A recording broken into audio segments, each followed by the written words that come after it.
Ta-da! Today we're going to be talking about this book, Reign of Kings by Jenn Lyons, and I have to say this book is amazing. And I have discovered this series very recently, and I have to say I flew through this 600 pages book and I never found myself bored with the story or with anything. I have to say that I love the story.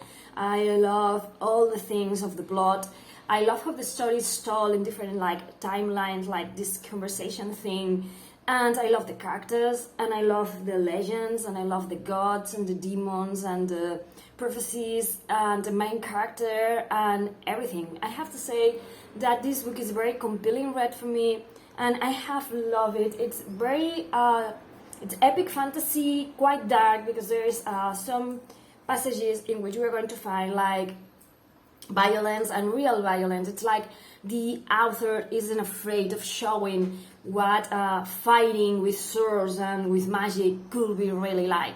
And I love that, because I don't like when you are seeing a movie and you have someone ruin another person's through with a sword, and then the sword is clean of blood, and it's like, what?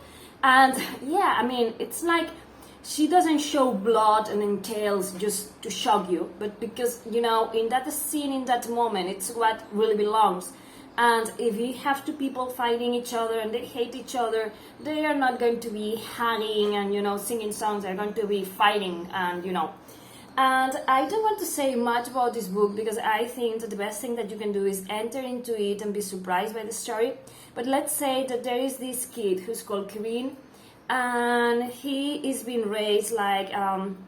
he was found on the street, and he has this surrogate father, and it's like this thief, and he feels like he can use magic. He has he chants inside his head, you don't see me, you don't see me, and he turns invisible and people don't see him. And at the very beginning of the book, we find him using these kind of things because he's gone inside a house to steal some things, and there is something going on that house. Normally, someone is being tortured, and in order to obtain information, and he's like, you don't see me, you don't see me. And instead of going away, he chooses to remain in the house and finish the burglary, and suddenly he has a demon running after him. Yeah, I mean, like, this book, it's like that. It never has like a slow moment. Everything is full of action. It can be action that moves this story forward, or it can be action that moves the characters forward and make them more themselves, and it's amazing.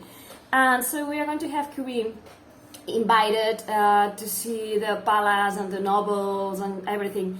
And his father says no. But you know, he's young, he's a rascal, he thinks he knows everything, and he goes and the shit hits the fan, and I'm not going to tell you much more about that.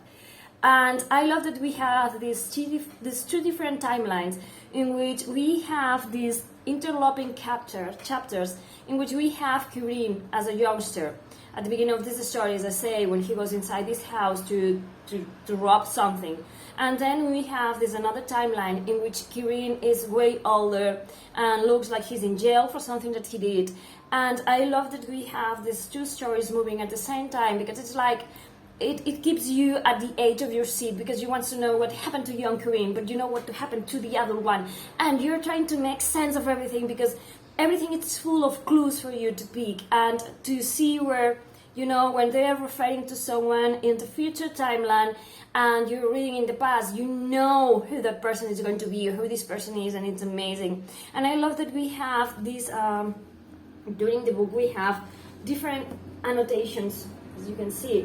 And I love when we discover who's the person who's making the annotations. So we have really like this conversation we are going to find between these two main characters, which is going to be at the beginning of every chapter. I'm going to show you. Here we have.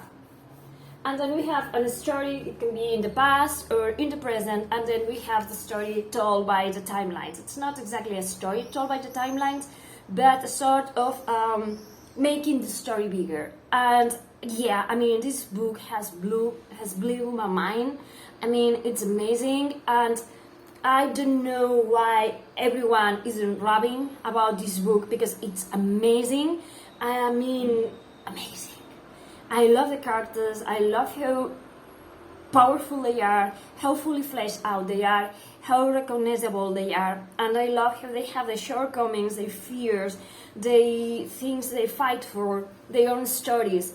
And I love their own journeys, and I love everything. And I love how if something happens to them, they get to carry this story with them. If they have, I don't know, all the traumas, all the fears, all the experiences, is something that go with the characters. And this is something that I love, because I don't like when a character has, you know, a bad experience or something and they shoot it off and they keep on going. No, I love that, like in real life, the things that we experience and the things that we live through accompany us and make us stronger or more fearsome or more fearless or more stupid or more, you know. And I love that not all the characters are perfect. I love that there is characters who are afraid, and it's okay because not everyone is born to be, you know, this superhero. I love that we have different characters with different strengths and with different abilities, and that they all can sort of coexist. And I have to be honest here, there's sometimes in which all the names and all the things can be a bit confusing when they say a name and it's like, okay, I knew that person, who was it? But if you keep on reading like a page or two after the author throws a reminder at you, and it's like, okay, I knew who it was, I knew it.